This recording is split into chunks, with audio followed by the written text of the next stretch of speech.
जय श्री राम भाइयों, कैसे हैं आप सभी। उम्मीद है सभी अच्छे होंगे। तो गाइस, द कोहिस्तानी के चैनल का मैं एक और वीडियो लेकर के आया हूं। इनके चैनल को आप सब्सक्राइब अवश्य से कर लें। साथ में मुझे अगर अभी तक सब्सक्राइब नहीं किया है तो देखो वहां पर बटन होगा सब्सक्राइब का, उसे दबा दो। मेरे वीडियोस देख रहे हो और सब्सक्राइब नहीं कर रहे हो तो ये तो बहुत ही गलत बात है भाई। सब्सक्राइब कर दो, ये फ्री है आपके लिए, ठीक है। तो सब्सक्राइब कर देना, बेल आइकन को ऑल पे कर देना। और इंस्टा और फेसबुक पर फॉलो नहीं किया है तो जाकर के फॉलो कर लें। Dance and acting related content आपको वहाँ पर मिलेगा। हाँ तो भाई, आज की वीडियो का जो टाइटल है वो है 3000 ईयर्स ऑफ ईद। तो ईद जो आपका एक फेस्टिवल होता है उसके 3000 साल, ठीक है। तो क्या है ये वीडियो हम इसमें देखेंगे। ईद के बारे में भी जानने को मिलेगा कि क्यों मनाई जाती है, क्या है क्या नहीं है। तो देखते हैं, फिर चर्चा करेंगे इस पर। बिना देरी के शुरू करते हैं। Let's get started. Eid Eid मुबारक। ईद मुबारक। ईद मुबारक। अब एक बार फिर दुनिया के 2 बिलियन मुसलमान अपना सबसे बड़ा फेस्टिवल ईद मनाएंगे, जिसमें दुनिया के 57 कंट्रीज, मतलब इन सारे कंट्रीज में बिजनेसेस, स्कूल्स, कोर्ट्स सब कुछ बंद हो जाएगा और दुनिया के बड़े बड़े लीडर्स इस दिन की मुबारकबाद देंगे। और सिर्फ यही नहीं, बल्कि दुनिया के बड़े बड़े बिजनेसेस बिल्कुल हिल कर रह जाएंगे। लेकिन क्यों? इस सब के आखिर होने का मतलब क्या है? पूरी दुनिया में ये सब कुछ सिर्फ और सिर्फ एक इंसान की वजह से होगा, जिसका नाम था इब्राहिम अलैहिस्सलाम।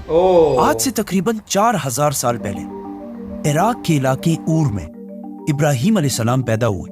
ये ऊर कोई आम सिटी नहीं थी, बल्कि उस जमाने की एक बहुत ही स्ट्रॉन्ग और इंपॉर्टेंट सिटी थी। इसका अंदाजा इस बात से लगाया जा सकता है कि आज से 4000 साल पहले जब इब्राहिम अलैहिस्सलाम इस सिटी में आबाद थे, उसी टाइम का एक टेंपल इस सिटी में आज भी मौजूद है, जिसे जिगुरात ऑफ उर कहा जाता है।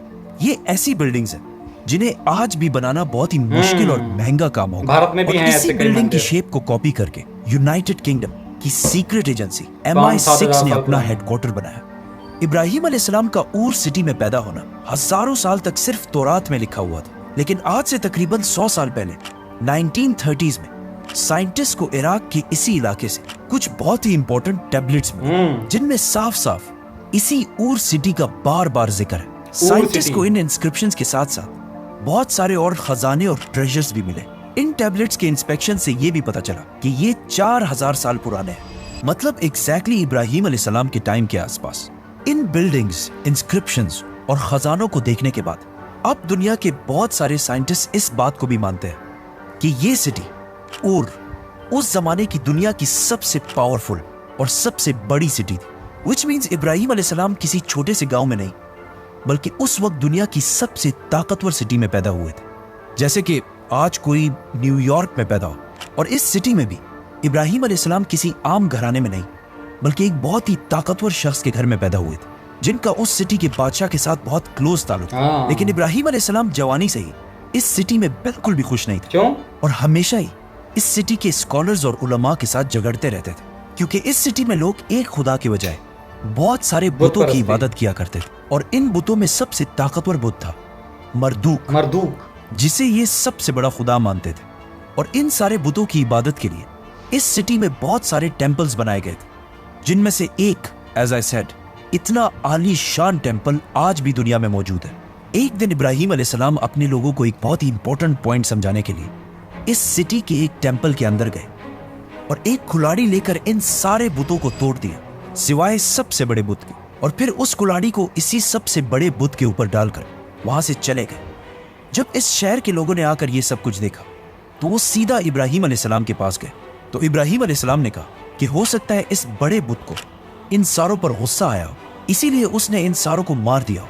उन्होंने कहा कि ये तुम क्या कह रहे हो, बुत थोड़ी कुछ कर सकता है।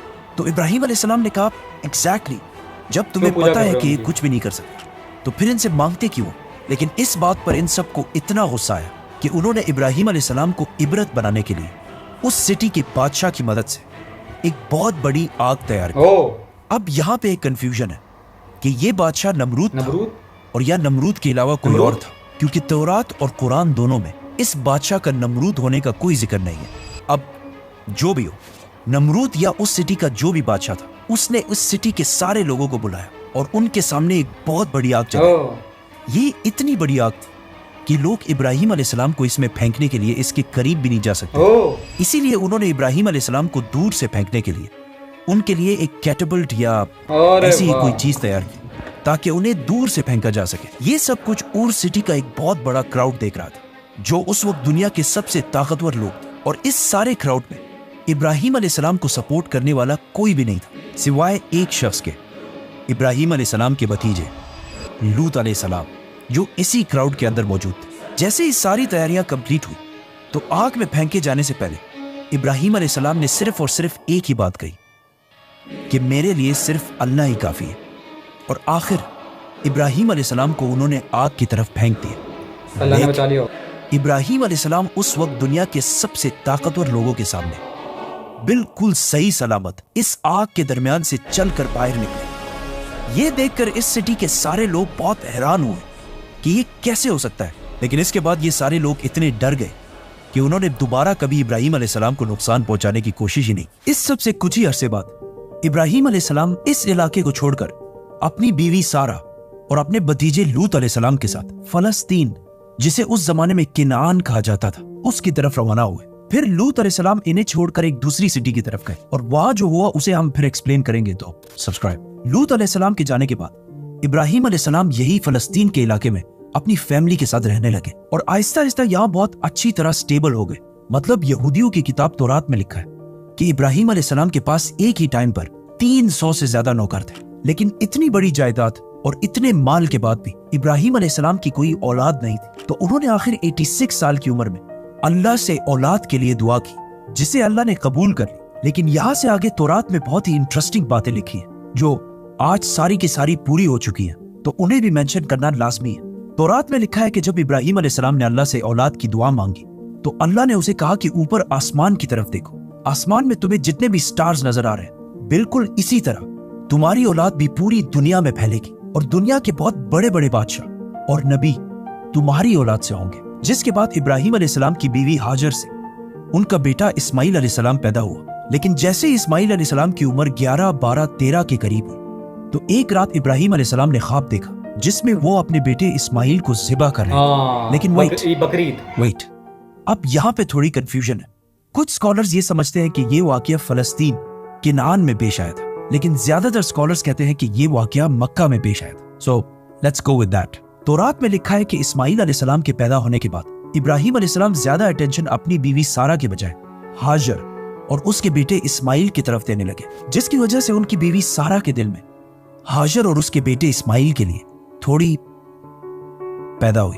तो गाइस इसका फर्स्ट पार्ट कंप्लीट हो गया है। इसका जो है मैं सेकंड पार्ट लेकर के आऊंगा, अगर आप लोग कहेंगे इसका अगला पार्ट। तो भाई इसमें आपने जाना कि इब्राहिम ने किस तरीके से जो है कि वहाँ पर जो भी बुत थे उनको तोड़ा और वहाँ के लोग बड़े नाराज हो गए थे, उनको मारने के लिए गए, पर फिर उनके अल्लाह ने उनको बचा लिया और आग से वो चल करके वापस आ गए।